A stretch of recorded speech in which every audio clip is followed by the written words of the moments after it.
Guys, before we start off today's preview, be sure to check out the guys at My Fresh Box. They've been fueling the Talking Wolves team since the restart to the season. You can check them out. A link in the description down below, and you can get 20% off their meals.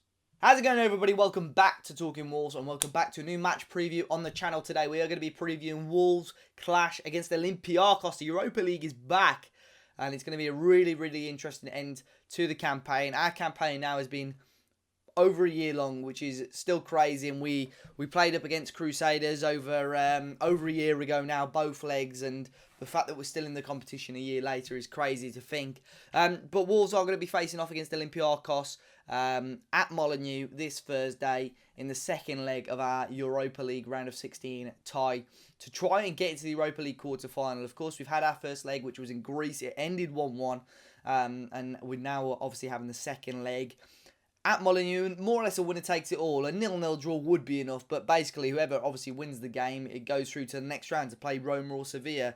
For Wolves to get to the quarterfinals, if we win this game, I think that would be amazing. There's some tough teams still left in the competition. I think probably on paper your favourites are either Inter Milan or Manchester United, but Wolves have still got a chance. I still back Wolves. Of course, we had a bit of a sketchy end to the Premier League season, but I still back Wolves, whatever, really.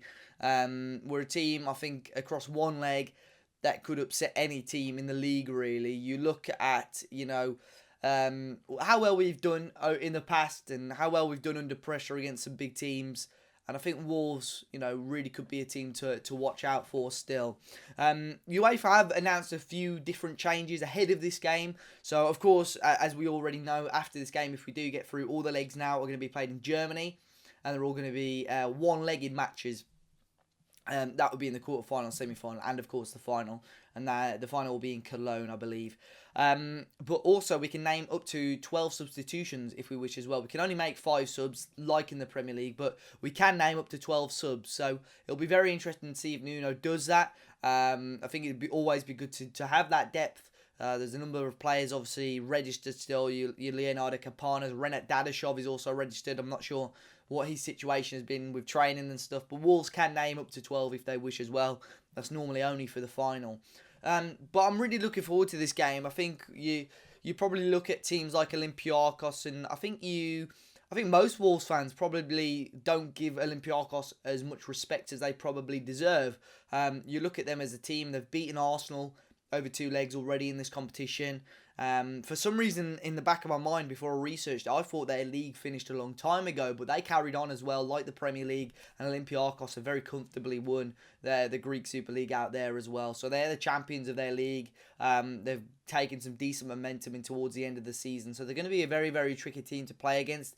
Of course, we signed Daniel Podence from there in January, who arguably is one of their better players, and he's come to Wolves, struggled to break through into our first team, but eventually when he has, he's been a talented player. You can definitely see there's something there in Daniel Podence, which is something different to Wolves, and so he can definitely offer us some quality going forward.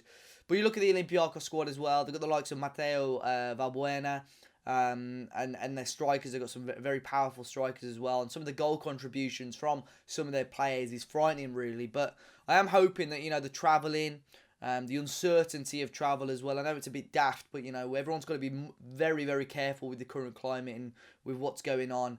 I'm hoping that this home advantage, despite there being no crowd, can really help Wolves and favour Wolves. I think it'd be amazing to see us get into the quarter-final, and Sevilla or Roma is going to be a really tough game, but I'll back us in that game as well. And then you could possibly go on to play Manchester United, who we've played 4 times this season in all competitions, and they've only beaten us once, very narrowly, 1-0. So I think in any game now, Wolves, we don't know what to expect from Wolves. We don't know whether they're going to turn up or not. So I am really hoping that we can see a strong Wolves Nuno side turn up and see us try and take the game to Olympiacos and see us try and win the game.